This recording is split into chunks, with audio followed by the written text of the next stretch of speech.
आपको इसके बारे में काफी पुरानी कथाएं भी बताई थी, कुछ नए फिनोमेना आपको एक्सप्लेन किए थे। आज हम बेसिकली उस दिन जो क्लास हमने लास्ट में जो शुरू किया था, economy and types of economy, उसको आज हम लोग थोड़ा डिटेल में पढ़ेंगे।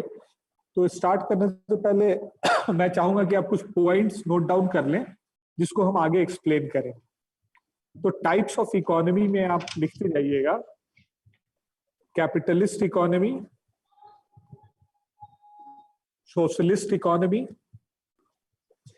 Mixed economy, capitalist, socialist, mixed economy, एक लिख लीजिए fascist economy, fascism, FASCIST, fascist economy. हम लोग नोट कर रहे सर, थोड़ा स्लोली सर। ओके ओके, चलो मैं फिर से बोलता हूँ, sorry. Capitalist, then socialist, then mixed economy, and the fourth one is fascist economy. Fourth one sir? Fascist, FASCIST, fascism, fascist, FASCIST, fascist economy। ठीक है, हम लोग बेसिकली अब वन बाय वन पढ़ेंगे, स्टार्टिंग विथ कैपिटलिस्ट इकोनॉमी क्या होता है और इसके कुछ कैरेक्टरिस्टिक्स साथ में पॉइंट वाइज नोट डाउन करते जाएंगे। तो कैपिटलिस्ट इकोनॉमी क्या है, इसका एक छोटा सा डेफिनेशन या एक्सप्लेनेशन आप लोग नोट डाउन कर लीजिए। It is a kind of economy, it is a kind of economy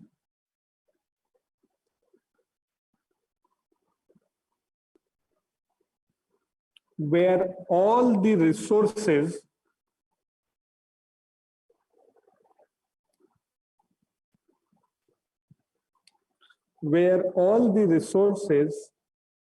are managed,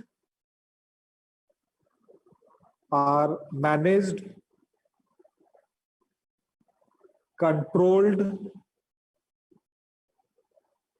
and regulated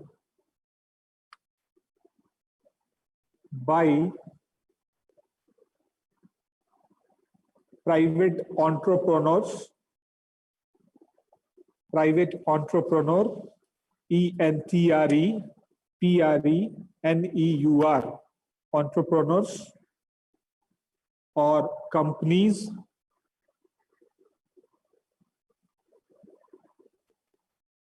और organization।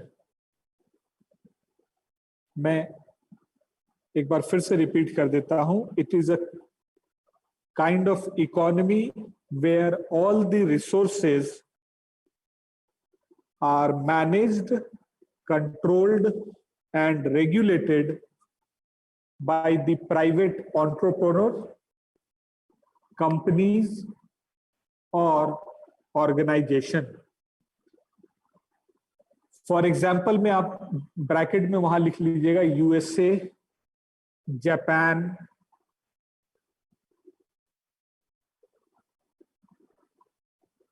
ठीक है, Germany, UK, these all are capitalist economy। ठीक है, ये जो कंट्रीज के मैंने आपको नाम बताए ये सब कैपिटलिस्ट इकोनॉमी को ज्यादा फॉलो करते हैं, इनके यहाँ प्रैक्टिसेस आपको कैपिटलिस्ट इकोनॉमी वाली देखने को मिलेगी। तो मैंने कैपिटलिस्ट इकोनॉमी में क्या बताया सर? हाँ सर, एंटरप्रेन्योर का कुछ स्पेलिंग बताया था, बड़ी रिपीट कर दीजिए। अच्छा, एंटरप्रेन्योर, ENTRE,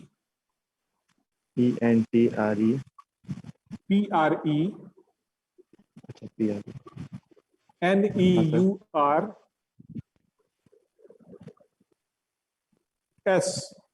एंटरप्रेन्योर। एंटरप्रेन्योर का मतलब क्या होता है, कोई मुझे बताएगा? सर स्टार्टअप, जो स्टार्टअप करते हैं सर कुछ। कोई ऐसा व्यक्ति जो कोई नई कंपनी शुरू करता है, कुछ इनोवेटिव काम करता है, कुछ रिस्क लेता है, मतलब खुद Yes, का sir. अपना बिजनेस सेटअप करता है, they are termed as entrepreneur. ठीक है, तो कैपिटलिस्ट इकोनॉमी बेसिकली क्या कहना चाहता है कि ये ऐसी इकोनॉमी है जहां पर जो भी रिसोर्सेज अवेलेबल हैं, उन सारे रिसोर्सेज को मैनेज, कंट्रोल और रेगुलेट कौन करते हैं? कुछ फ्यू पीपल। अब वो फ्यू पीपल कौन हो सकते हैं? Few entrepreneurs, few companies, few organisations.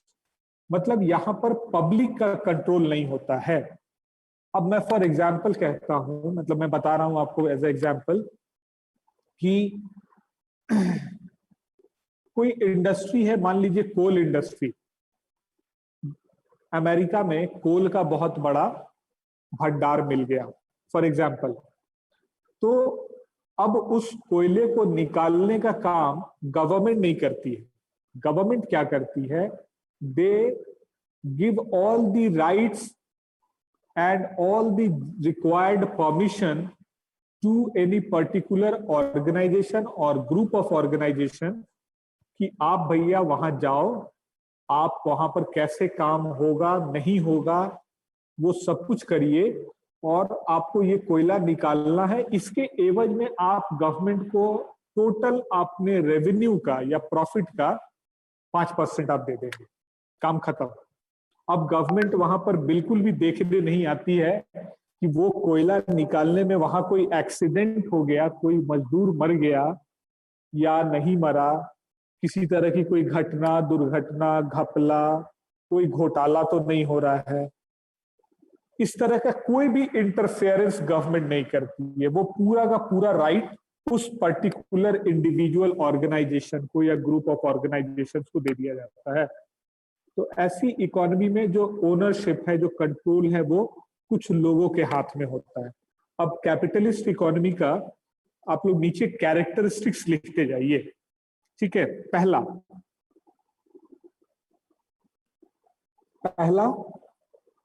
Resources are controlled by few people. Few people, resources are controlled by few people, comma दे के लिखिएगा, ऑर्गेनाइजेशन।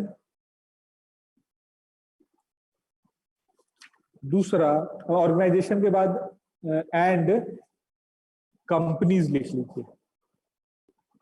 तो मैंने पहला कैरेक्टरिस्टिक क्या बताया कि resources are controlled by an few individual, organisation या कंपनीज, इनके द्वारा कंट्रोल होता है। दूसरा कैरेक्टरिस्टिक्स लिखिए, the objective of capitalist economy, the objective of capitalist economy is profit making.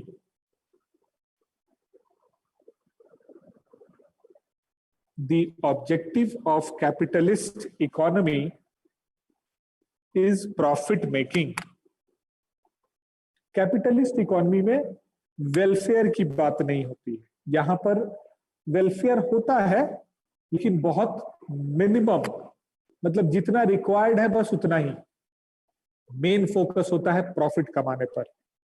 ठीक है, थर्ड पॉइंट लिखिए, efficient use of resources. Resource का बहुत अच्छा इस्तेमाल होता है यहां पर।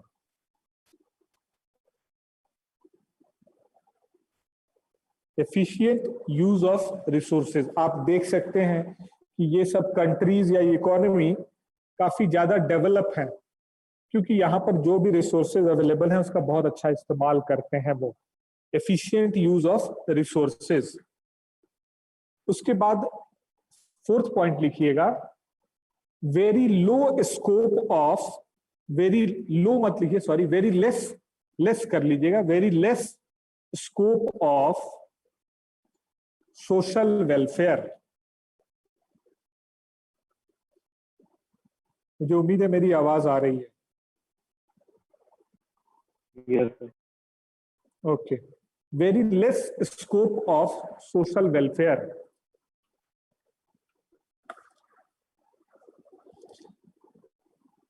उसके बाद नेक्स्ट पॉइंट लिखिएगा, वे minimum interference of government, minimum interference of government in policy making or decision making. Very minimum interference of government in policy making or decision making. ये लिख लिया आप लोगों ने? Yes sir. ओके, मैं ये वाला पॉइंट आपको एक्सप्लेन कर देता हूं। मैंने ये लाइन लिखवाया कि वेरी मिनिमम इंटरफेरेंस, यानी उस कंट्री का जो पॉलिसी भी अगर डिजाइन करना है ना, तो वो गवर्नमेंट करती तो है, गवर्नमेंट के ही हस्ताक्षर से होता है, लेकिन उसके पीछे जो बैकग्राउंड में जो डिसीजन मेकिंग का काम होता है, या कौन सी पॉलिसी बनाई जाए, किस तरह से बनाई जाए, इसका डिसीजन वो प्राइवेट प्लेयर्स लेते हैं। वो जो कुछ लोग हैं जिनके हाथ में पूरा कंट्रोल है, वो लोग करते हैं। गवर्नमेंट सिर्फ एज अ स्टैम्प काम करती है। ठीक है, तो ये सब पॉइंट्स हो गए। उसके बाद लिखिएगा नेक्स्ट पॉइंट, वेरी सेंसिटिव। ये इकोनॉमी जो होती है, very sensitive towards any external changes, very sensitive towards any external changes. ये पॉइंट जो मैंने आपको लिखवाया, इसका मतलब ये है कि अगर उस इकोनॉमी में थोड़ा सा भी कुछ एक्सटर्नल चेंज आया, मतलब जैसे अभी आप देखोगे कि कोविड-19 के कारण अमेरिका, यूके या इस तरह की कैपिटलिस्ट इकोनॉमी में ना बहुत तेजी से लोगों को जॉब से निकाला जा रहा है। मतलब उनको जैसे ही लगता है ना कि भैया अब तो हम अपना प्रॉफिट जो है वो कम होने वाला है, तो वो अपने एक्सपेंस को तुरंत खत्म कर देते हैं या कम कर देते हैं। उसके लिए भले लोगों की को नौकरी से निकालना हो, कंपनी बंद करनी पड़ जाए, लेकिन तुरंत बंद कर दो। मतलब वो घाटा नहीं बर्दाश्त कर सकते, उनको किसी भी तरह का लॉस नहीं चाहिए बिजनेस में। क्यों? क्योंकि उनका ऑब्जेक्टिव ही होता है सिर्फ और सिर्फ प्रॉफिट मेकिंग। ठीक है, अब सेकंड जो मैंने आपको सोशलिस्ट इकोनॉमी लिखवाया, उसके बारे में लिखिए। ये हो गए कैरेक्टरिस्टिक्स कैपिटलिस्ट इकोनॉमी के। अब सोशलिस्ट इकोनॉमी के बारे में लिखिए। Socialist economy is the type of economy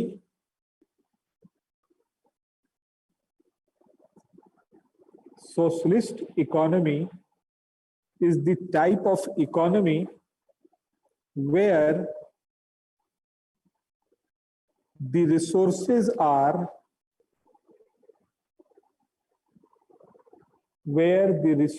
are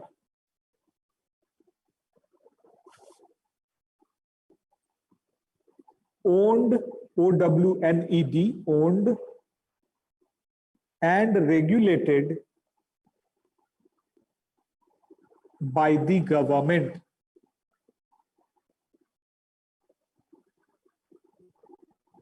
By the government. Bracket में लिख लीजिएगा, whether it is central or state government. Bracket में whether it is central और स्टेट गवर्नमेंट। तो सोशलिस्ट इकोनॉमी क्या है? वो बिल्कुल कैपिटलिस्ट का उल्टा है। यहां पर पूरा रिसोर्स जो है उसको रेगुलेट और ओन कौन करता है, मतलब उसका मालिक कौन होता है, कौन उस रिसोर्स का इस्तेमाल करता है? तो गवर्नमेंट। अब वो गवर्नमेंट सेंट्रल गवर्नमेंट भी हो सकती है, वो स्टेट गवर्नमेंट भी हो सकती है। सोशलिस्ट इकोनॉमी का एग्जाम्पल आपके सामने इस प्लैनेट पर जो अवेलेबल है वो है रिपब्लिक ऑफ चाइना, दूसरा United States of Russia, Soviet Union, USSR जो कहते हैं, रूस। Germany sir. ठीक है, Germany is also, yes it is also a socialist economy. Socialist economy sir. हाँ, it's I am just not very sure, but I think it is also a socialist economy. ठीक है, तो socialist economy में सारा का सारा control government के पास है। तो इसके कैरेक्टरिस्टिक्स लिखिएगा, और पहला कैरेक्टरिस्टिक्स हो जाएगा the resources are, exactly, the resources are owned and regulated by the government.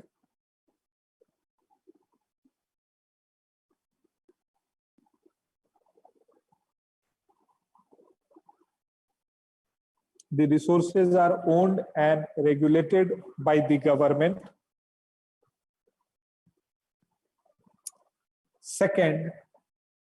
Second point, the objective is social welfare. The primary objective is, basically लिखिए, the primary objective is social welfare. The primary objective is social welfare by earning a healthy profit. The primary objective is social welfare by earning a healthy profit. मतलब मेरे कहने का मतलब आप समझ रहे होंगे कि भाई देखो, अगर कोई ऑर्गेनाइजेशन रन कर रही है तो अगर उसको सोशल वेलफेयर भी करना है तो उसके लिए भी उसको पैसे चाहिए। इसलिए मैंने ये लाइन आपको लिखवाया है कि the primary objective is social welfare but by earning a healthy profit. बहुत ज्यादा नहीं, सुपर प्रॉफिट कमाने में या एक्सट्रीम प्रॉफिट कमाने में वो विश्वास नहीं रखते हैं, लेकिन एक हेल्दी प्रॉफिट जिससे वेलफेयर हो सके, इतना जरूर उनका ऑब्जेक्टिव होता है। उसके बाद आगे लिखिएगा, very less competition among the industry and organization. Very less competition,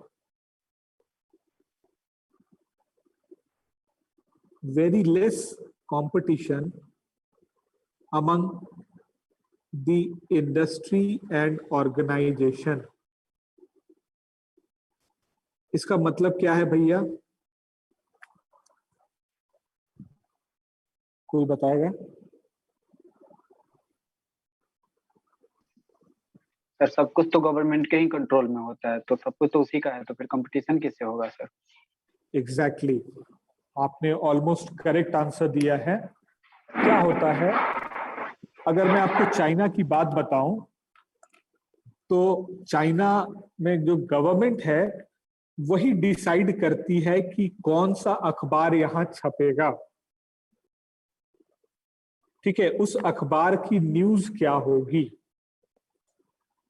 अगर यहाँ पर लोगों को कपड़ा पहनना है तो वो कौन कौन से ब्रांड होंगे या कपड़े का स्टाइल होगा जो बनाया जाएगा। अगर उनको खाना खाना है तो वो कौन सा फूड ग्रेन होगा जो हम उगाएंगे और वही हम सप्लाई करेंगे। दे इवन डिसाइड कि what will be the career of a particular individual. No choices. वहां स्कूल में जब बच्चे एडमिशन लेते हैं गवर्नमेंट स्कूल में, at that time the government decides as per their capabilities, no doubt, as per their capabilities they decide in advance कि after higher studies और by after completing their studies what kind of profession a particular individual will opt. वो क्या करेगा भविष्य में, इसका decision भी government लेती है। वो खेती करेगा कि वो आर्मी में भर्ती होगा, वो किसी फैक्ट्री में मैनेजर की नौकरी करेगा या वो सरकार के किसी ओहदे पर बैठेगा। That all everything is decided by a government. तो जहां पर चॉइसेस नहीं होते हैं वहां कंपटीशन नहीं होता है। तो गवर्नमेंट ही डिसाइड करती है कि वहां के लोग कौन सा साबुन लगाएंगे। They don't have many options like us कि भाई लिरिल भी लगा लो, लाइबॉय लगा लो, ये लगा लो, ब्ला ब्ला, जितने ऑप्शंस हैं, लेकिन वहां नहीं है। They have 1 or 2 options from which they have to choose. और नेक्स्ट पॉइंट लिखिएगा, दी प्रॉफिट्स, ये कौन सा पॉइंट हो गया, थर्ड पॉइंट? सर ये 4th पॉइंट होगा सर। अच्छा, 4th point, okay. The Yes, sir. profit earned by the organizations, the profit earned by the organizations are used for, the profits earned by the organization are used for public welfare and the profit earned by the organization is used for public welfare and infrastructure development. Sir sound lag कर रहा है sir आपको। मेरी आवाज आ रही है? Yes sir आ रही है। Yes sir. ओके,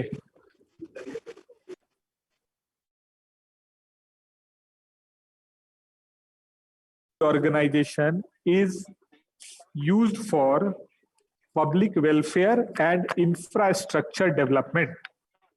तो पब्लिक वेलफेयर और इंफ्रास्ट्रक्चर डेवलपमेंट में वो प्रॉफिट इस्तेमाल होता है। तो पब्लिक वेलफेयर और इंफ्रास्ट्रक्चर डेवलपमेंट क्या हो गया, जैसे कोई कंपनी ने बिजनेस किया, उससे जो प्रॉफिट कमाया सोशलिस्ट इकोनॉमी में, उसने उस पैसे से, उस प्रॉफिट से हॉस्पिटल खोल दिया जहां पर लोगों का बहुत मिनिमम प्राइस में या ऑलमोस्ट फ्री इलाज हो रहा है। वैसे स्कूल्स खोल दिए, बहुत अच्छा ग्रीन पार्क डेवलप कर दिया, ठीक है, सिनेमा हॉल बना दिए, लेकिन वो सब कुछ पब्लिक वेलफेयर को ध्यान में रखते हुए किया जाता है, ठीक है। अब लिखिए थर्ड पॉइंट। थर्ड पॉइंट मतलब the fascist economy. In fascist economy, हाँ जी, ये जितने भी प्लानिंग कम्युनिटीज होते हैं और प्लानिंग अथॉरिटीज होती है, ये सब तो इकोनॉमी से ही देख करके किए जाते हैं ना सर। जितने भी प्रॉब्लम होते हैं समझा, सवाल को मैं समझ नहीं पाया बेटा, एक बार फिर से दोहराना।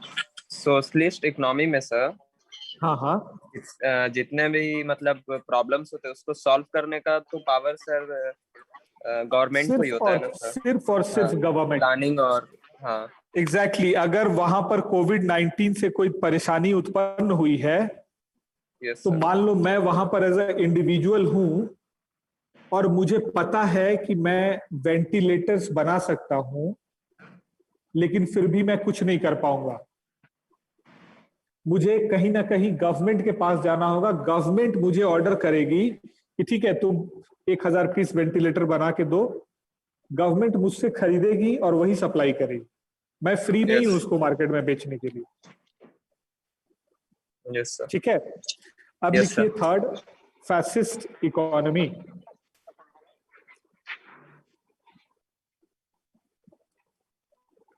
In fascist economy, the resources are regulated. In fascist economy, the resources are regulated, directed and controlled by an individual. By an individual, full stop. An individual is the head of the,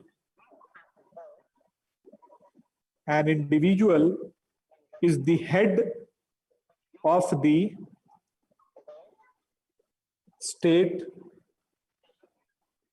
head of the state, comma, country,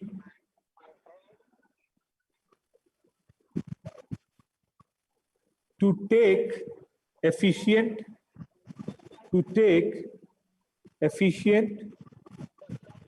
and important decisions. Sir एक बार शुरू से। अच्छा, मैं फिर से repeat कर रहा हूं। In fascist economy the resources are, Priyanshu आपका कोई सवाल है? वो सर बोले एक बार रिपीट कर दीजिए। मैं कर रहा हूं। हाँ सर। इन फैसिस्ट इकोनॉमी, प्रियांशु आप अपने आप को म्यूट कर लें please.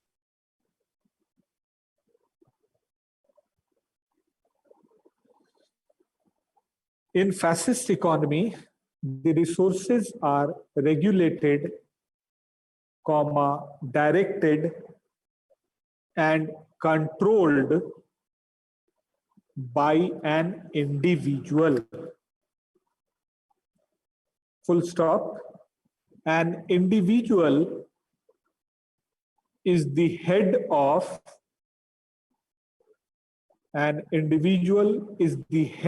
of the state, comma, country, to take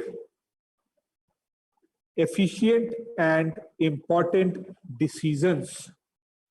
To take efficient and important decisions. ठीक है? आपको एशिया के बहुत सारे कंट्रीज में, अभी तो नहीं लेकिन आज से तकरीबन 50 साल या 70 साल पहले अगर किसी तरह का शासन दिखेगा, शासन तंत्र वहां पर, तो वो आपको दिखेगा किंगशिप। वहां पर कोई राजा था जिसका शासन हुआ करता था। राजा ही डिसाइड करते थे कि भाई हमें अपने राज्य में, अपने देश में किस तरह से चीजों को यूज करेंगे, रिसोर्सेज कैसे इस्तेमाल होगा, लोग क्या करेंगे, मतलब हर तरह का डिसीजन वो लेते थे। तो इस तरह की इकोनॉमी को हम बोलते थे फैसिस्ट इकोनॉमी। यहाँ पर पावर जो है वो बिल्कुल सेंट्रलाइज्ड होता है, एक व्यक्ति ही फाइनल डिसीजन लेता है। नो डाउट उनको असिस्ट करने के लिए उनकी एक टीम होती है, सलाहकार होते हैं, लेकिन ultimately the power to decide is in the hand of a single person. ठीक है? Characteristics of fascist को जल्दी जल्दी नोट डाउन कीजिए। We are having only 5 minutes. Number 1,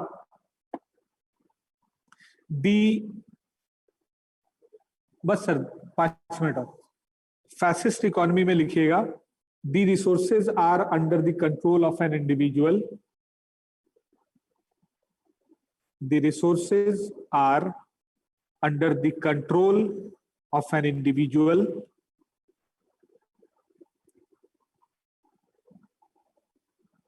The resources are under the control, मैं वर्ड यूज कर रहा हूं, control, of an individual. Second, centralisation of power. Power बहुत ही सेंट्रलाइज्ड होता है यहाँ। Centralization of power.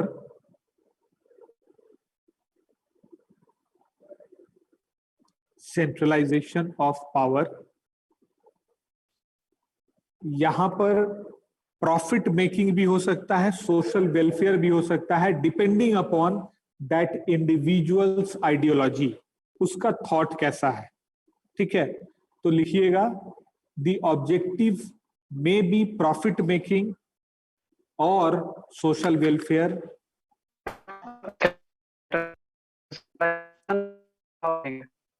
निखिल क्या बोल रहे हो, आवाज कट रही है आपकी बेटा।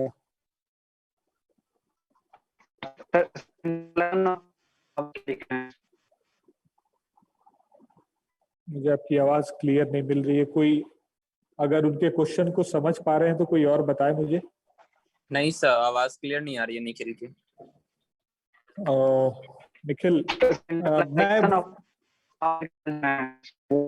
हाँ हाँ, सेंट्रलाइजेशन ऑफ पावर। हाँ, क्या बोल रहे हो? सेंट्रलाइजेशन ऑफ पावर रहता है in the hands of an individual, एक व्यक्ति। बेटा तुम्हारी निखिल, आवाज कट। आपकी आवाज क्लियर नहीं आ रही है। आप ना ग्रुप में मैसेज कर दो आई थिंक सो, तो लास्ट में मैं सर को बता दूंगा क्या आप बोलना चाह रहे थे। या अभी यहाँ चैट में आप लिख दो, मैं देख लूंगा। तब तक आप थर्ड पॉइंट नोट डाउन कीजिए।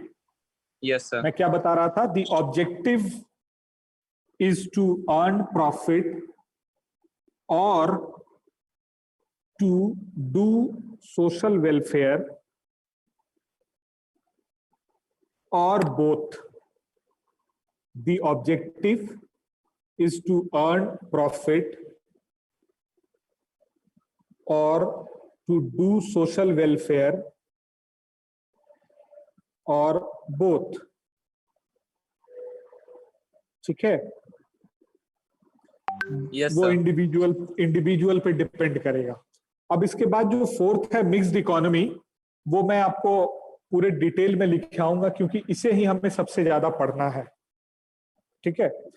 अगर फैसिस्ट इकोनॉमी की बात करें तो अभी करंट सिनेरियो में आप देखोगे तो जो साउथ कोरिया जो है, that may be an example of fascist economy. वहां जो किम जोंग हैं वही सब कुछ डिसाइड करते हैं।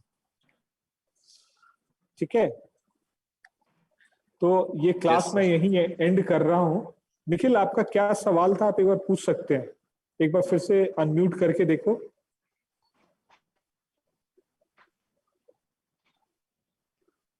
Hello Nikhil. Second number point ही पूछना था, सेंट्रलाइजेशन। अच्छा, पॉइंट नंबर सेकंड जो था सेंट्रलाइजेशन। यस सर, क्योंकि उसके बाद आप एक्सप्लेनेशन देने लगे थे ना सर, तो वो बीच में ओके, कोई इशू नहीं। मैंने सेकंड पॉइंट बताया था, there is a centralisation of power, या आप इस तरह से लिख लो, the power is centralised in the hand of an individual. मतलब मैंने आपको जो लाइन बताई थी वो तो मुझे याद नहीं है, लेकिन मतलब मेरा कहने का मतलब यही था, there is a centralisation of power. ठीक है? यहां तक में किन्हीं का कोई सवाल? Any question? No sir. ठीक है, फिर तो मैं क्लास एंड करूं। Yes sir. Okay, Yes, sir. चलिए, थैंक यू।